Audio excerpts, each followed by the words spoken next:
پہچاننے میں ہوتا ہے کہ مجھ سے کہاں غلطی ہو گئی، کس جگہ جا کے کمزوری میں نے دکھائی۔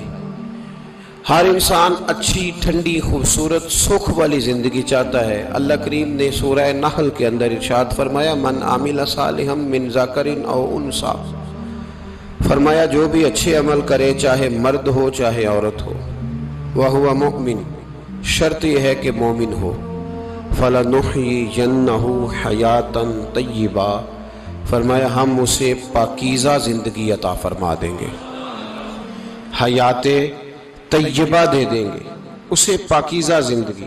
شرط کیا ہے؟ من عاملہ صالحا، نیک عمل کرے۔ کون سے عمل کرے؟ اٹھنا بیٹھنا، کھانا پینا، چلنا سونا جاگنا محتاط ہو اس کا، وہ نیکی کرے۔ قرآن پاک کے لفظوں کے حسن پر غور فرمائیے گا، فرمایا فَلَنُحْيِيَنَّهُ حَيَاتًا طَيِّبَةً، ہم ضرور اسے پاکیزہ زندگی عطا فرما دیں گے، صاف ستھری زندگی، معیاری زندگی، خوبصورت شب و روز، آئیڈیل زندگی جس کو لوگ کہیں گے، وہ والی زندگی اسے دیں گے۔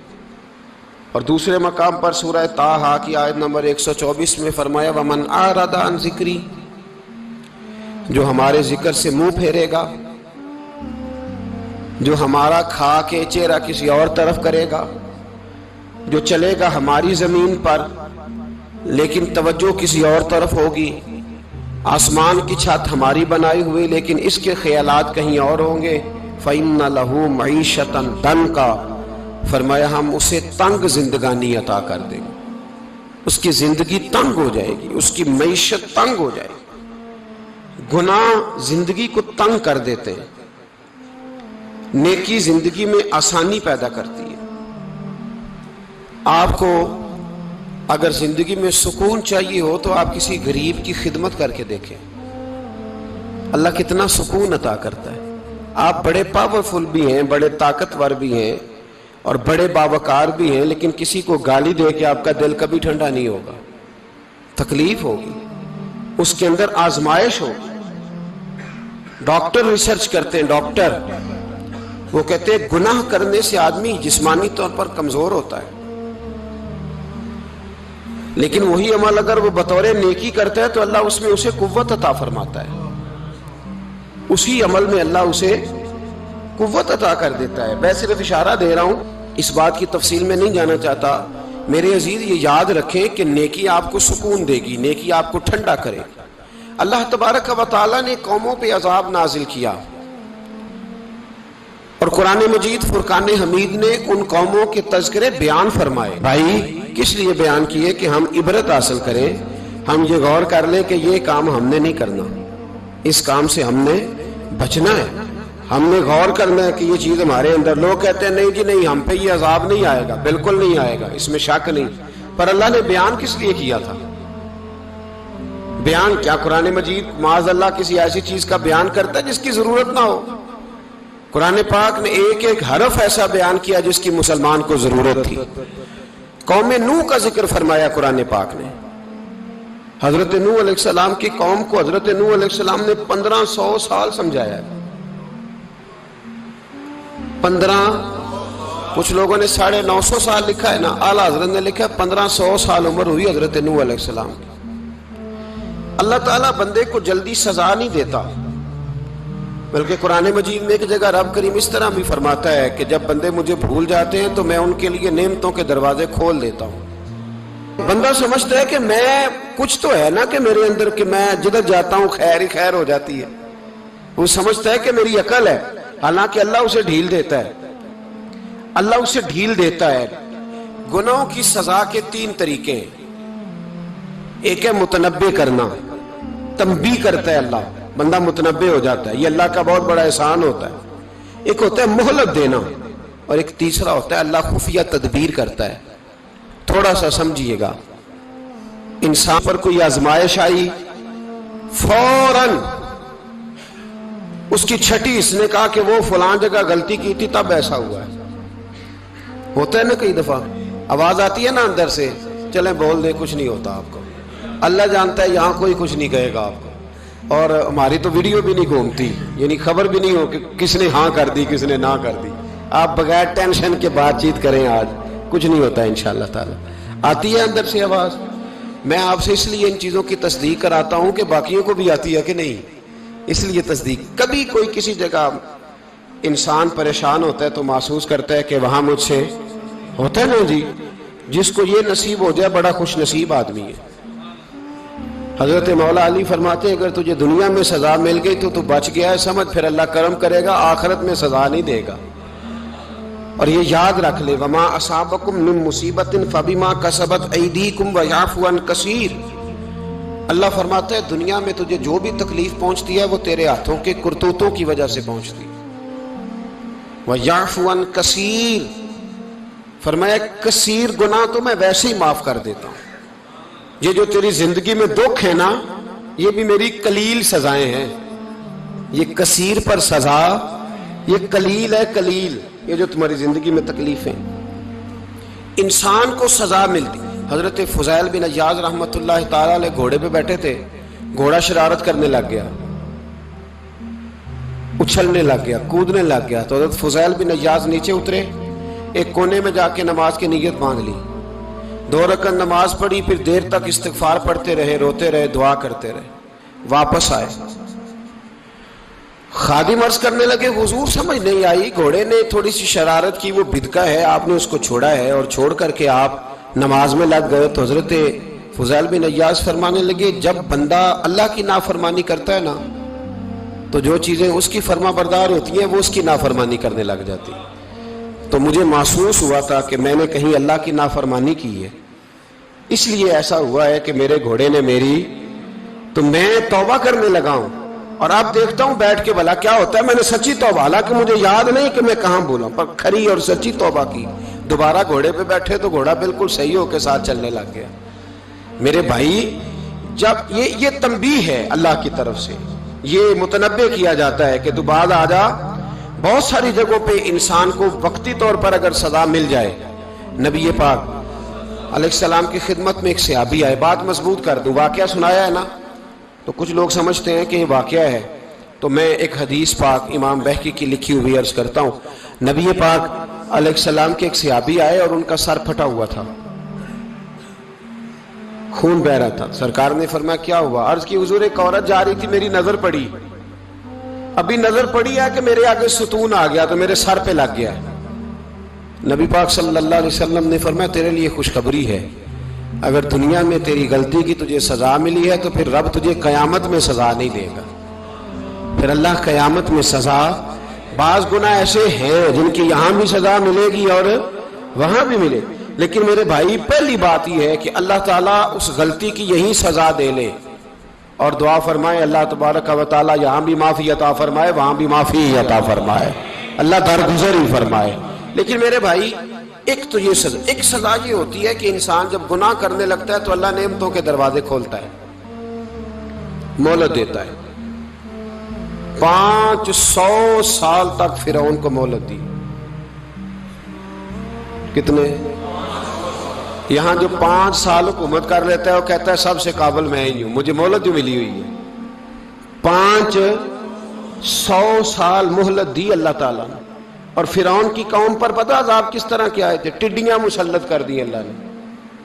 یہ گھومتی نہیں چھوٹی سی، ہم اپنی زبان میں اس کو کچھ لوگ مختلف ناموں سے یاد کرتے ہیں، کوئی مکڑی کہتا ہے، کوئی کچھ کہتا ہے، مسلط کر دی، جاتی نہیں۔ ان پر بنی اسرائیل کے ان مقابل جو فرعون کی قوم تھی ان پر الزام اس طرح کا عذاب آیا کہ مینڈک مسلط کر دی اللہ تعالیٰ۔ برتن کھولتے تھے اندر مینڈک نکلتا تھا، دنیا کی ہر دوائی استعمال کرتے تھے لیکن مینڈک نکل آتا تھا۔ تھوڑا سا سمجھا کریں چیزوں کو، ہمارے رنگ نہیں زیادہ گورے کہ ہم پر عذاب نہیں آتا۔ کوئی بہت زیادہ اللہ تعالیٰ معاف فرمائے دولت نہیں جمع کرا بیٹھے شاہی خزانے میں کہ ہم سے پوچھا نہیں جائے گا۔ یہ مہلت ہے، مہلت کو مہلت سمجھو۔ پھر جب پکڑ آتی ہے نا اللہ کریم کی، میں نے دیکھا ہے کروڑوں روپیہ، 6 اولادیں۔ ایک شخص کے بچے باہر سے آ رہے تھے، وہ بندہ بیمار تھا، مجھے کہنے لگا حضرت جی دعا کریں میں ان کے آنے سے پہلے مر جاؤں ورنہ آ کے مجھے مار دیں گے، دعا کریں۔ اتنی بے سکونی، کروڑوں روپیہ پڑا ہے تو یہ عذاب نہیں؟ کوئی ضروری ہے کہ پتھر ہی برسیں گے تو سمجھ آئے گی؟ یہ جو سگا بیٹا بوڑھے باپ کے قریب سے گزر جاتا ہے، سلام نہیں لیتا تو اس کو عذاب نہیں سمجھتے؟ یہ جو امت کی بیٹیاں، امت کی بچیاں، ہماری بچیاں ایک ایک سال کے اندر 75,000 ہزار بچی ایک ایک ڈویژن سے بھاگ کے شادی کر رہی ہے، اور ایک ایک صوبے سے، تو اس کو آپ اللہ کا عذاب نہیں سمجھتے؟ یہ معمولی بات ہے؟ نہیں ہمارے رنگ ہو رہے، ہم بڑے سمارٹ ہیں۔ 1500 سال مہلت دی نوح علیہ السلام کی قوم کو۔ کتنے سال؟ بول کے بتائیے، بول کے دوبارہ بولیے۔ 1500 سال۔ کوئی آدمی اپنی سمارٹنس پہ خوش نہ ہو جائے کہ 20 سال ہو گئے، میں تو نافرمانی بھی کر رہا ہوں، روٹی بھی پک رہی ہے، میں تو حرام بھی کھا رہا ہوں، پھر بھی سب ٹھیک ہے۔ 1500 سال مہلت دی۔ پھر حضرت نوح کہنے لگے اللہ میں نے تو بڑا سمجھایا، نہیں باز آتے۔ تو رب کریم نے فرمایا کشتی بناؤ۔ اللہ کے پیغمبر کشتی بنانے لگے تو قوم مذاق اڑانے لگ گئی۔ اب کیا کرنے لگے ہو؟ اب کشتی بنانے لگے ہو، خیر تو ہے، قوم مذاق اڑا رہی ہے۔ حضرت نوح علیہ السلام کا آپ نے کشتی بنائی، پانی کہاں سے نکلا؟ نہ بارشیں ہوئی، نہ سیلاب آئے، ایک تندور تھا، اس کے اندر سے پانی نکلنا شروع ہو گیا۔ کبھی تندور سے بھی پانی نکلا ہے، پر جب نکالنے والا چاہتا ہے تو وہاں سے بھی ایک تندور سے پانی نکلا۔ اتنا نکلا، اتنا نکلا، اتنا نکلا کہ قوم ساری ڈوب گئی۔ قرآن مجید کے صفحات شہادت دیں گے کہ حضرت نوح کی قوم کا بچہ بہ گیا، بچے صرف وہ تھے جو حضرت نوح کے ساتھ ہو گئے، تباہ ہو گئی۔ اللہ بے نیاز ہے، بے نیاز۔ 1500 سال مہلت ملے اور تو پھر بھی کہے رب بڑا کریم ہے، معاف کر دے گا۔ 1500 سال تجھے گنجائش دے اور تو کہے کوئی نہیں، بات معافی ملنی چاہیے ابھی بھی۔ میرے بھائی، حضرت صالح علیہ السلام کی قوم، حضرت صالح نے تبلیغ شروع کی تو کہنے لگے پہلے معجزہ دکھاؤ۔ جی آج تو نہیں نا لوگ معجزے مانگتے، آج بھی لوگ کرامتے اور معجزے، اللہ معاف کرے، جو چیزیں معجزہ تو ہو نہیں نہ سکتا، لیکن آج بھی لوگ، آپ یقین کریں، کہتے ہیں یہ بڑی نمازیں پڑھتا ہے تو پھر بخشا کیوں نہیں گیا، پھر کیوں نہیں منو سلوا کیوں نہیں اترا اس پر، پھر میں بھی اسی طرح ہی ہوں، کیا اس کے اندر خوبی آ گئی؟ مولوی بھی ویسے ہی ہے، صوفی بھی ویسے ہی ہے، لوگ مانگ نہیں رہے، لوگ دلیلیں مانگ نہیں رہے، ابھی بھی لوگ بحث نہیں کرتے، کیا فرق آ گیا جی؟ ویسے ہی ہیں سارے۔ اللہ تعالیٰ سے ڈرنا چاہیے۔ ہمیں سامنے والے کی طرف دیکھ کر صحیح ہونے کا حکم نہیں ہے، ہمیں اپنی اصلاح کا حکم ہے، اپنی طرف دیکھ کے اپنے آپ کو ٹھیک کرنے کا۔ الزام لگا کے گزر جانا، اس کا کوئی مطلب، سنو اور یاد رکھو۔ حضرت صالح علیہ السلام سے کہنے لگے پہلے معجزہ دکھائیں، تو حضرت صالح علیہ السلام نے فرمایا اونٹ کہاں سے پیدا ہوتے ہیں؟ کہا اونٹنی کے بطن سے۔ فرمایا آؤ میں تمہیں پہاڑ کے اندر سے اونٹنی پیدا کر کے دکھاتا ہوں۔ کہاں سے؟ پہاڑ کے اندر سے۔ حضرت نوح ساتھ لے کے گئے تو پہاڑ کے اندر سے اونٹنی نکلی، اور اونٹنی بھی گابن تھی، اس کے پیٹ میں بچہ، اور اونٹنی اتنا دودھ دیتی تھی کہ ساری بستی دودھ پی جاتی تھی، پھر بھی دودھ بچ جایا کرتا تھا۔ لیکن حضرت نوح علیہ السلام نے فرمایا تم نے دیکھ تو لیا یہ اسے، یہ جتنا دودھ دے گی روٹی بھی اتنی کھائے گی، ایک دن تم سارے پانی پیو گے، ایک دن یہ سارا پانی پیا کرے گی، ایک دن تم سارے باقی جانوروں کو گھاس کھلاؤ گے، ایک دن یہ اونٹنی، اور اونٹنی کا نام کیا؟ ناقۃ اللہ، اللہ کی اونٹنی۔ کس کی اونٹنی؟ نام کیا ہے؟ اللہ کی، یہ اللہ کی اونٹنی ہے۔ تو حضرت نوح علیہ السلام کی اونٹنی، فرمایا اس کی بے ادبی نہ کرنا۔ باز نہیں آئے لوگ، باز نہیں آئے، کہنے لگا جی دودھ دینا تو ٹھیک ہے، پر یہ جو سارا پانی پی جاتی ہے نا یہ صحیح نہیں، یہ جو ساری گھاس کھا جاتی ہے یہ نہیں ٹھیک، دودھ دینا تو ٹھیک ہے پر یہ نہیں صحیح۔ آپ نے فرمایا اسے کچھ نہ کہنا، اللہ کی اونٹنی ہے۔ میں کہا کرتا ہوں ان لوگوں نے ناقۃ اللہ کی بے ادبی کی، حضرت نوح علیہ السلام کی اونٹنی کی ٹانگیں کاٹ دی، صالح علیہ السلام کی۔ اور دیکھو اللہ بڑا بے نیاز ہے، اگر پیدا کرنا جانتا ہے تو حفاظت کرنی نہیں جانتا، لیکن رب کریم نے فرمایا نہ کرنا۔ انہوں نے ان کے پیر کاٹ دیے، کانوں پہ چھریاں لگائیں، اونٹنی جب مر گئی اونٹنی اللہ تبارک و تعالیٰ کی وہ اونٹنی جب مر گئی تو حضرت صالح علیہ السلام کی قوم پر رب کریم نے زلزلہ بھیجا. اذا زلزلت الارض زلزالہا، جب زلزلے آئیں گے اور جب ان کا زلزلہ آنا زلزلہ آتا ہے نا، کیا کرتی ہے قوم؟ لا الہ الا اللہ، لا الہ الا اللہ، کلمے جاری ہو جاتے. بلکہ ایک دفعہ ایسا بھی ہوا کہ مسجدوں میں اعلان ہونے لگے زلزلہ آ رہا ہے. جو فجر کے لیے نہیں اٹھے زلزلے کے لیے وہ بھی اٹھ گئے. جن کا دعویٰ ہے نا میری سویرے آنکھ نہیں کھلتی، ان کی لگی نہیں کتنے گھنٹے، بعد میں بھی نہیں لگی. ٹی وی پہ اعلان ہوتے رہے کوئی نہیں آ رہا، سو جاؤ چپ کر کے. لیکن آنکھ لگی. موت سے تو ڈرتا ہے، اللہ سے ڈرتا ہی نہیں. موت کا خوف ہے، رب کا نہیں. زلزلہ آیا، ساری قوم تباہ ہو گئی. بتاؤ اگر ناقت اللہ کی گستاخی ہو تو اللہ ناراض ہو جاتا ہے، اور اگر اولیاء اللہ کی ہو، اگر اولیاء اللہ کی ہو تو رب ناراض نہیں ہوتا. شرم نہیں آتی لوگوں کو داتا صاحب کی بے ادبی کرتے، شرم نہیں آتی لوگوں کو غوث اعظم کی گستاخی کرتے، حیا نہیں آتی جنہوں نے دین پھیلایا ان کی بے ادبی. میں درد سے کہتا ہوں، رو کے کہتا ہوں، اور اگر کلیجہ پھٹ سکے تو میں دکھاؤں زخم کتنے. ایک حج کے موقع پر ایک بابا جی، اس سال 4,80,000 روپے کا پرائیویٹ حج تھا، اور بابا جی کی کیفیت کمزور تھی، بیچارے بیمار تھے. اس کے باوجود وہ گئے.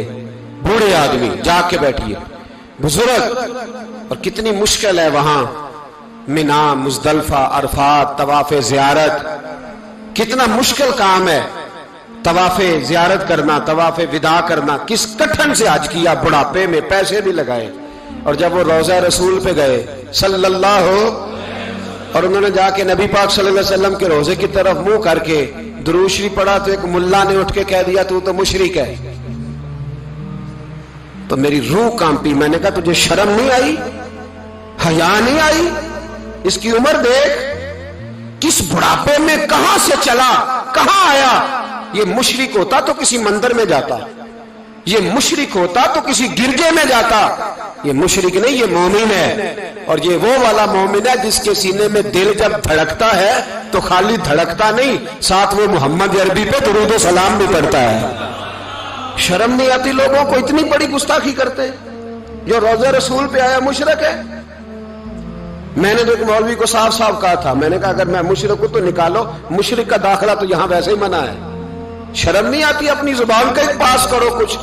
اتنا ظلم، اتنی بڑی فرقہ واریت امت میں، اتنا امت کو تقسیم کرتے ہو، تمہیں شرم نہیں آتی؟ جہاں سے اتحاد کا پیغام دینا چاہیے وہاں سے تم لوگوں کو فرقے کا پیغام دیتے ہو، ایک مقصود فرقے کی تبلیغ کرتے ہو. خدا را، تو میں کہہ رہا ہوں ناقت اللہ کی بے ادبی پہ عذاب آتا ہے، تو اولیاء اللہ کی بے ادبی پہ نہیں آتا. داتا صاحب ساری زندگی تبلیغ کرتے رہے، ایک آدمی نے اٹھ کے کہہ دیا جناب وہ تو شرک کا اڈا ہے، تو رب کریم ناراض نہیں ہوتا ان باتوں سے؟ ہمیں خیال کرنا چاہیے، اللہ سے ڈرنا چاہیے. ان چیزوں سے عذاب آتا ہے اور آ رہا ہے. اللہ تعالی ہمیں محفوظ فرمائے. اللہ ہمیں اس سے، قوم لوط پہ بھی عذاب آیا. ہم جنس پرستی، مرد مردوں سے بدکاری کرتے ہیں. حضرت نوح نے سمجھایا کہ یہ کام درست فطرت کے خلاف ہے، یہ کام درست نہیں. جب انسان یہ کام کرتا ہے تو زمین اور آسمان کانپتے ہیں. اب میں کیسے کھول کے بتاؤں؟ میرے پاس اعداد و شمار ہیں کہ پاکستان کے اندر اس کام کی کیفیت کیا ہے اور کس طرح کر کے لوگ. میں تو رونا روتا رہتا ہوں داڑھی کا.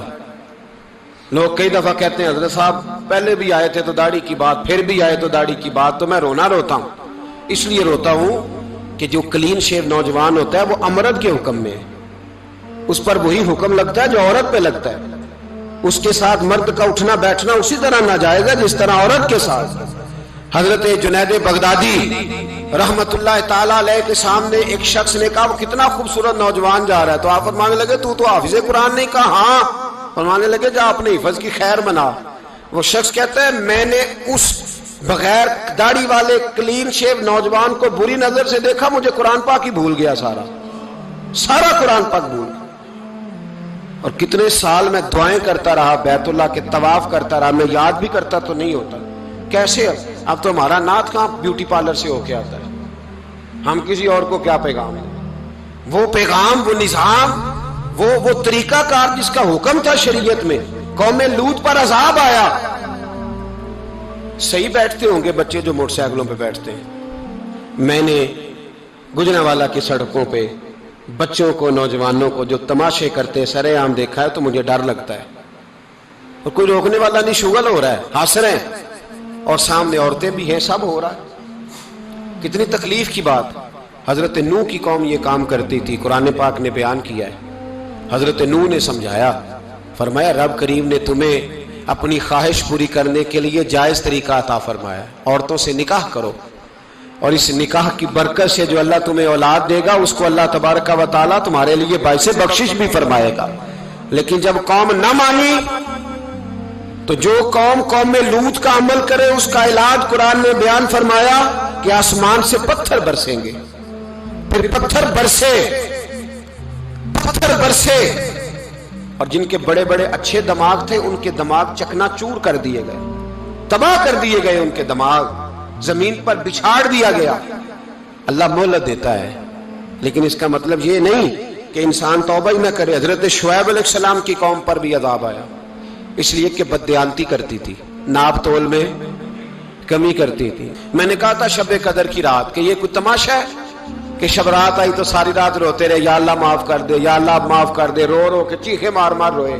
شب قدر آئی تو پھر چیخے ماری, ساری رات روئے. تو جس بندے کا پروگرام ہی نہیں سویرے بدلنے کا, دکان پہ بیٹھ کے پھر وہی ناپ تول میں کمی, پھر وہ اللہ تعالیٰ معاف کرے. میں ایک مضمون پڑھ رہا تھا تو وہ فوڈ کے اسپیشل لوگ نے لکھا تھا مہربانی کرو ملاوٹ ہی اچھی چیز کی کر لو, مرچ میں کیری تو نہ ملاؤ اینٹوں کی, وہ تو بیمار کرتی ہے, وہ تو خون کی آنتوں کو روک دیتی ہے.